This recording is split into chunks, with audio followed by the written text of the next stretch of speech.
wasn't going to, but I may as well a little bit because I'm doing work and a lot of you have kind of forgotten what happens to my Capri. So it's been quiet because A, it ran out of MOT last year on the back of burning a hole into the head of the 1.8 and on the way to Capri the machine. So obviously that was a year ago, but the engine was dead. So the st170 engine was dead and the 1.8 was dead. So I had the st170 head sent off. It was skimmed. Did it have new valves or did it just simply have them recut? It was rebuilt, basically. The head was skimmed quite a bit off, so the compression ratio is probably quite a bit different now. They sent it back. That was Lions Engineering in Abergavenny. Yeah, Abergavenny up in the very far end of Wales, near the border of England. I've had it back, rebuilt it, put it all back together. It's got ARP rod bolts and stuff, and it just hasn't been the same. It hasn't been right. It won't rev. It idles okay, but it's not exactly happy, and it just won't rev. I've been painting the car in the meantime.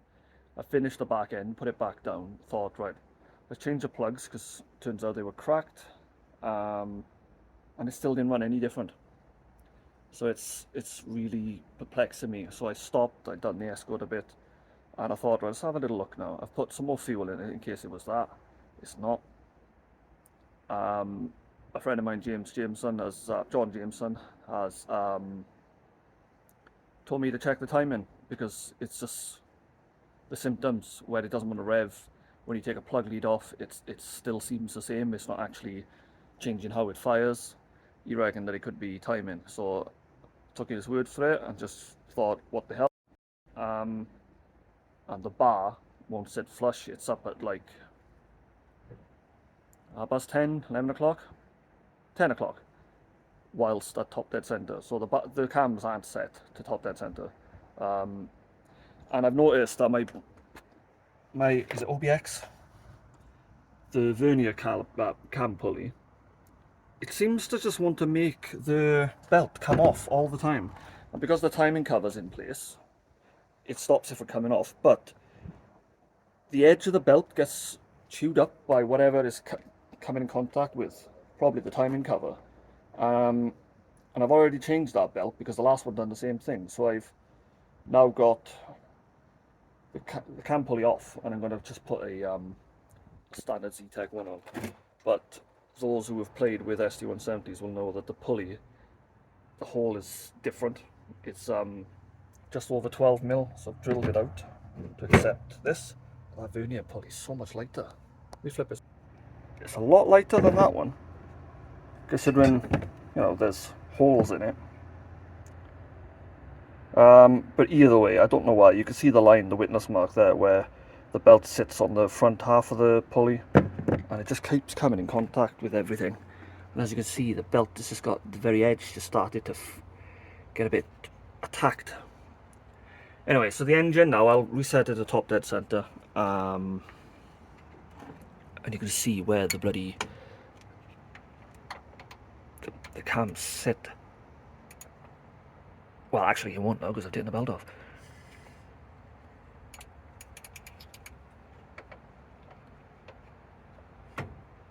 There, the pin is in. I've got a witness down the spark plug hole just to make sure. Let me just double check it's tight. Could have been tighter. Slacking it off ever so slightly. Say slacking it off, I mean bring it back down from top dead center slightly.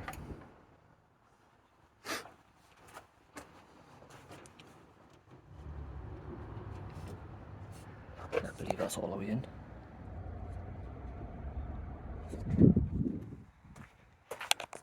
So just bring it back to top dead center. Drop it in the bloody ratchet.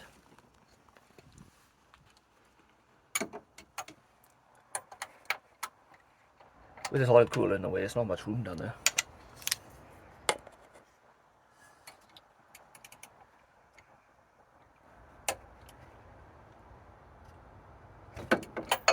Right.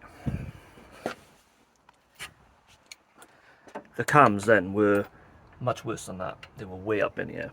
So they, I don't know why, but they weren't where they were meant to be. Oh, come on. Right, it is tight. It's not wanting to go anymore. So now I need to turn these cams and get them dialed in. It's just really perplexing why it's like that.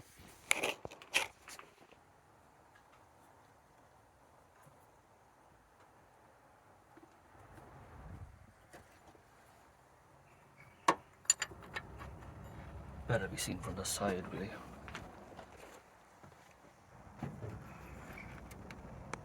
Oh wow, look at that. It's not even on the right side. It's upside down. Well, no wonder it was running like shit. Alright, sorry, it's getting a bit difficult to hold the camera with the phone with oily hands. I've had to turn the engine slightly, bring it down from top dead center because it's stopping me from turning the cams. So I've put the pulleys back on, I've put a standard one on it now, and I've turned it until I've got, obviously tightening them up as they're free flowing. That is now set to top. This one, as I was trying to explain, is completely upside down. These are offset, so that the larger chunk of it's up the top right now, and it's nowhere near. So now we need to tighten this back up so I can turn the cam. It's just baffled me that it's that far out. I don't understand. I didn't set it like that, and I know these inside out, so I've done it a dozen times. I must have made a mistake somewhere. But I just don't understand when I would have.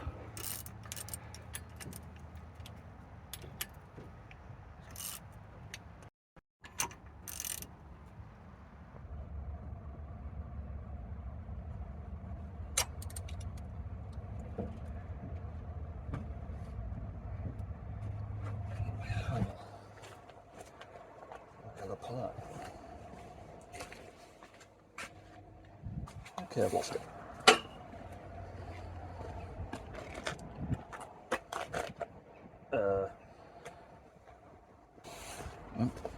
Got another one.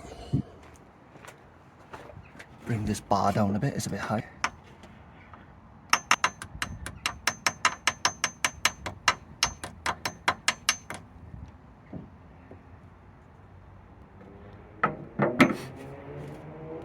It's close, but not quite.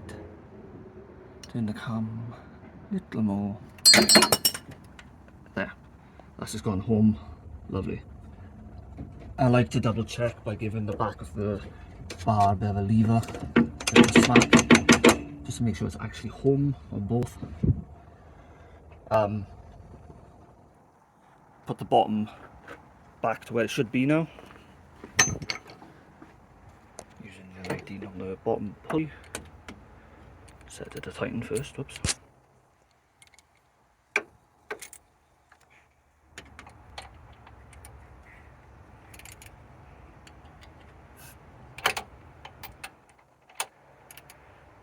Bit of moisture been sitting on that camera up there. I want to get an emery on that. Right. Nice and positive, that is TDC. And we've got the witness to prove that.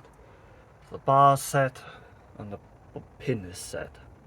So now it's just slacking off these pulleys, put the belt back on, tighten them back up. This isn't a tutorial and everyone ends up saying do this, do that, but just a reminder, don't use the actual bar at the end to just keep the bloody pulleys at bay, the cams at bay. Use an actual adjustable. When the cams are set, the spanner marks are actually in perfect position to grab.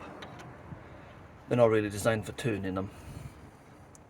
This one I want to grab here, but it does that one.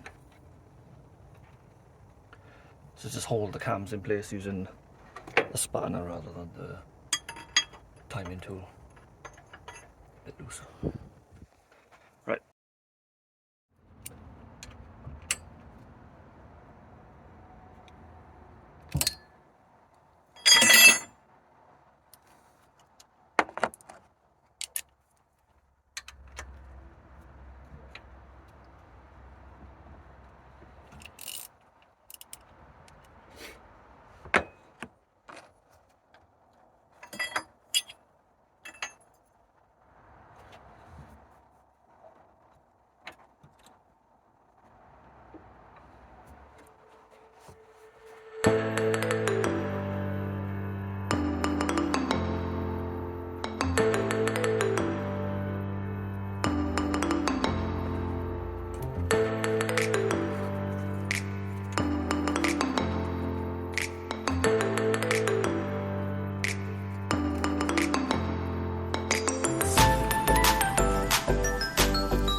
just like that, it's running so much better. Well, I say better, it's running right now.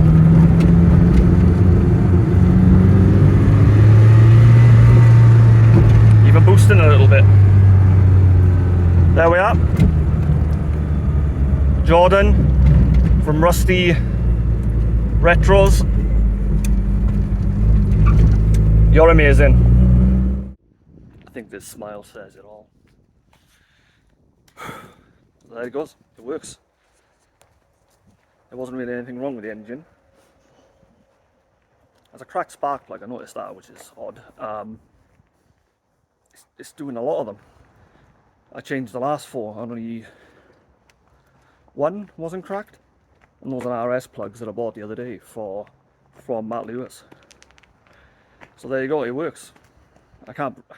All it was upset timing. Now how the fuck does timing adjust itself? Because at the start of the year I drove this back from Titches when it was having its welding done, and it didn't drive like that. I mean, it wasn't happy, but it drove and it could get up to speed. Driving it around here today, it could barely get around. It was just on idle. And when you take a plug lead off, it wouldn't matter because it would still run the same. Well, obviously, because the cams were upside down. They were completely 180. Maybe the pulley bolts weren't tight enough, that's all I can think of. And now I'm seeing why people like to put, why they drill the cams and put a keyway in them. By putting a little spigot in it, it stops them from spinning, I guess. So there we go, my purple and white car finally drives as it should. In case you're wondering, it's half purple. I was steaming along, I was doing good. Painted the entire underneath of the back. The passenger side is the only side underneath that hasn't been done. But when I had the beam down, and I was doing the floor, the rust repair, I put the tank back on, put the beam back up, finished the floor, and wanted to just test my theory on replacing the spark plugs to see if it worked, and it made no difference. And that just floored me. I was no longer motivated to do the painting, so that's why I stopped. I put the wing back on, which was off, ready to paint, and I just parked it on the front and forgot about it. Well, I didn't forget about it, I kept thinking why it wouldn't work. And I'm talking to Jordan from Rough Restos, and he told me check a timing. It all points towards timing. But me being stubborn thought, no, it couldn't be the timing. I set that at the start of the year. Was it January time maybe, or just last year, at the end of last year? You know, if I'm a bit sly and I point here, the whole car's purple. So thanks to him for telling me that. I owe him a pint, I really do. Or coffee or something. Well, there you go. I'll have to continue on with the paint now before the end of the year, before it gets cold. Because the colder it gets, the less you can paint. So, still daunted by doing that. It's a case of painting out here. I'll put a dust sheet down underneath. A tent / gazebo type thing around the car. It only needs to cover from the windscreen back. Mask up all the areas and just take the trim off, like around the windows, and then just fill it out first, and then just paint that line there, paint from there back all the way around up until the door. So it's the whole quarter, the roof in one on both sides. I don't know if I want to take it for an MOT first though. I might do that. To get an MOT, it just needs a button connected up for the washer bottle, so it can spray washers. Other than that, I think it's ready for an MOT. It would have failed on the rust that was on the floor down underneath there, but I've done that now and it has no reason to fail. Okay, I've waffled on now for a good 4 minutes, so just me finishing up the video. absolutely ecstatic. I can't believe it's all it was. I mean, that took me an hour. I was free, and I fixed it. Awesome.